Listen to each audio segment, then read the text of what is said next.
Après la déception qu'a été Sweeney Todd, Alice au Pays des Merveilles, Frankenweenie et Dark Putain Shadows, ben ça fait déjà 10 ans que, selon moi, Burton il fait un peu de la merde. Il revient aujourd'hui avec Miss Peregrine et les enfants particuliers.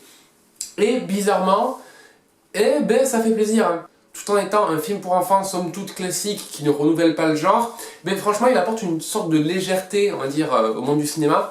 Et surtout par rapport à la filmographie de Burton, c'est que le film ne se prend pas la tête, il ne reste pas dans les carcans que Burton a sillonné depuis 20 ans, avec des espèces de films un peu sombres, toujours dans le même type de photographie. Ici, le mec se lâche. Le film est vraiment jovial. Et du coup, ça fait plaisir parce que ce film a cette sorte d'insouciance, on va dire, un peu genre... Mais un peu comme tous les films de notre enfance, genre Jumanji, ce genre de conneries.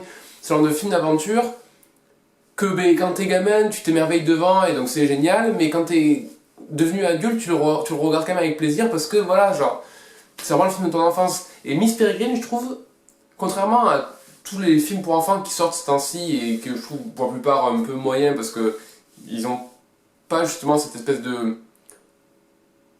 de patte touchante, ce qui fait que du coup le film restera après dans notre mémoire. Mais je trouve que Miss Peregrine a cette puissance-là. Le pire, c'est que ce film a cette puissance-là, même en dépit du fait que j'aime pas les acteurs. Parce que bon, Eva Green, je peux pas la blairer, et les acteurs qui jouent les enfants, en tous les cas, bon, c'est des enfants, alors ils savent pas forcément tous très bien jouer, et en tous les cas, dans 2 ans, on n'entendra plus parler, donc on s'en fout. Donc là, du coup, un seul acteur que j'aimais vraiment bien, est Samuel Jackson. Mais bon, voilà, Samuel Jackson, quoi, dans tous les cas. Mais franchement, à part ça, l'histoire est vraiment bien. Il n'y a rien de plus à dire dessus, l'histoire est bien. Il y a 2-3 incohérences de temps en temps, mais bon, comme dans tous les films, hein. Ça n'entache vraiment pas l'expérience qu'on a du film.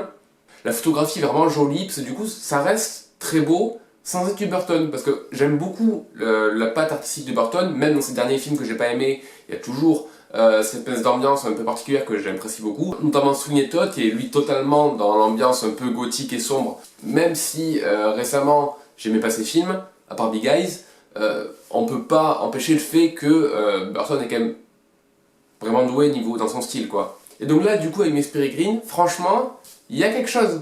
Que ce soit les scènes d'extérieur, les scènes dans l'eau, ou encore même le moment où le manoir se fait bombarder par les nazis, franchement, non, tout ça c'est beau. Hein. Après, du côté bande-son, je vois qu'on n'a pas trop remarqué, je sais plus trop à quoi il ressemble, donc bon. Mais du coup, voilà, moi c'était une bonne surprise pour moi, j'ai pas non plus tant de choses à dire dessus. Le film est cool, les acteurs sont plus ou moins lambda, mais bon, c'est pas grave.